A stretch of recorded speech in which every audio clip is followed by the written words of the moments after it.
Hello students, आज हम study करेंगे इलेक्ट्रोकेमिस्ट्री विद्युत रसायन। विद्युत रसायन रसायन की वह शाखा है जिसमें विद्युत एवं रासायनिक ऊर्जा के रूपांतरण का अध्ययन किया जाता है।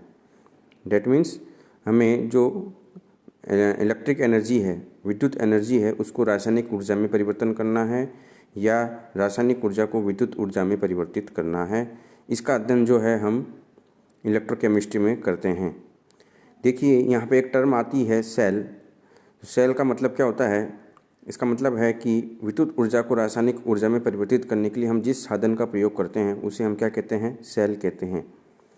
अब यहाँ पे हम स्टडी करेंगे गैल्वेनिक सेल। तो गैल्वेनिक सेल क्या होता है? इसके द्वारा जो रासायनिक ऊर्जा को विद्युत ऊर्जा में रूपांतरित किया जाता है, इसलिए इसे विद्युत रासायनिक सेल या वोल्टेइक सेल भी कहते हैं। और हम जो है डैनियल सेल को गैल्वेनी सेल के उदाहरण के रूप में समझते हैं। ये देखिए, ये डैनियल सेल है आपके सामने। इसके अंदर क्या किया है? एक तो ये कॉपर की रोड ली है, इसमें तांबे की छड़ है। यहाँ पर ये तांबे की छड़ है और इसको तांबे की छड़ को हमने डिप किया है किस में? कॉपर सल्फेट में। और एक जिंक की छड़ है, उसको हम डिप करते हैं ZnO4 में। और जो कॉपर सल्फेट और जिंक सल्फेट है, इन दोनों को हमने अलग किया है पोरस पात्र की सहायता से। ठीक है, तो इसमें जो है तांबे की एक छड़ को कॉपर सल्फेट के विलयन में तथा जिंक की एक छड़ को जिंक सल्फेट के विलयन में डुबोते हैं। और जो दोनों विलयन हैं एक निरंतर पात्र के द्वारा अलग अलग रहते हैं। अब यहाँ पे क्या होगी? एक रेडॉक्स रिएक्शन होती है। इसमें यहाँ पर जो है आप देखेंगे कि जो एनोड है उस पर क्या होगा? ऑक्सीडेशन होगा, और जो कैथोड है उस पर क्या होगा? रिडक्शन होगा।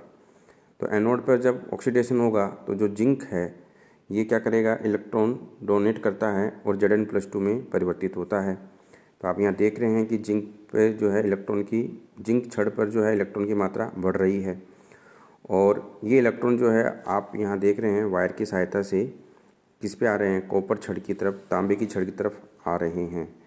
और कॉपर की छड़ पे क्या होता है? ये क्या होगा? यहाँ पे रिडक्शन होगा।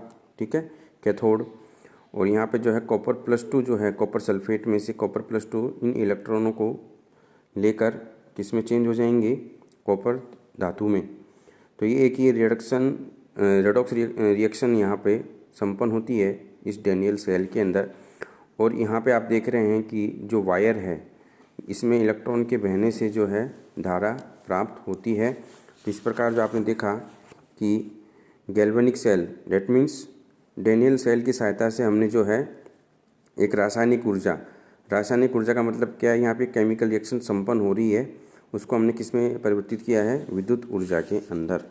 ठीक है, उसके बाद में हम स्टडी करते हैं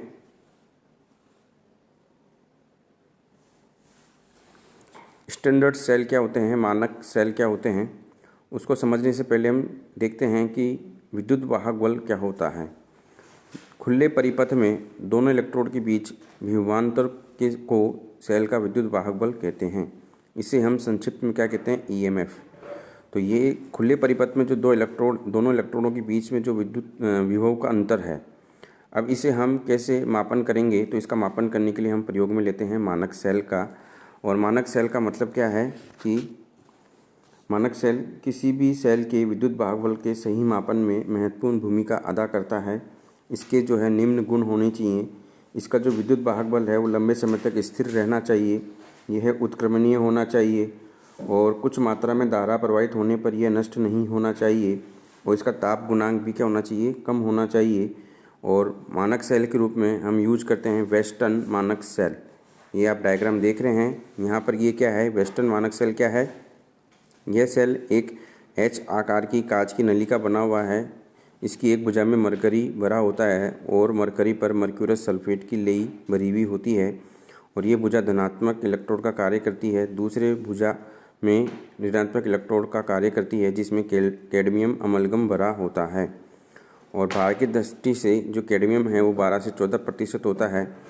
और जो दोनों भुजाएं हैं उनके जो पेंदे में हम क्या लगाते हैं? प्लेटिनम तार के सिरे कांच में सील करके बाहर की तरफ विद्युत संचालन के लिए निकले रहते हैं।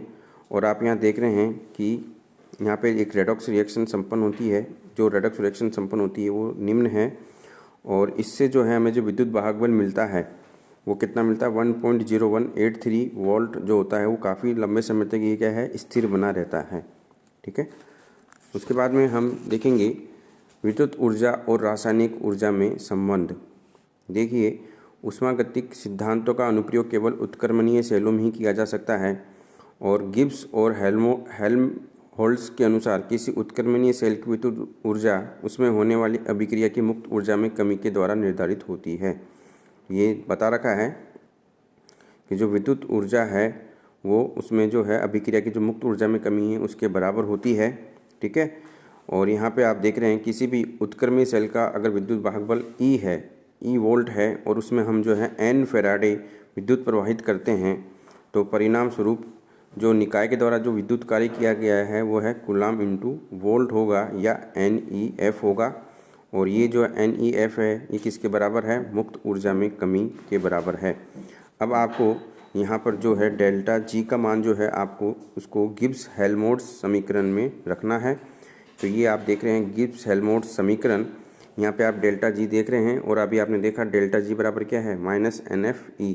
तो यहाँ पर जो है आपको डेल्टा G की जगह क्या पुट करना है? NFE को पुट करना है। ठीक है। तो ये मैंने क्या किया है डेल्टा G की जगह NFE पुट किया है। तो ये जो इक्वेशन आई है ये इक्वेशन क्या बताती है? विद्युत ऊर्जा एवं रासायनिक ऊर्जा में संबंध को बताती है। Thank you.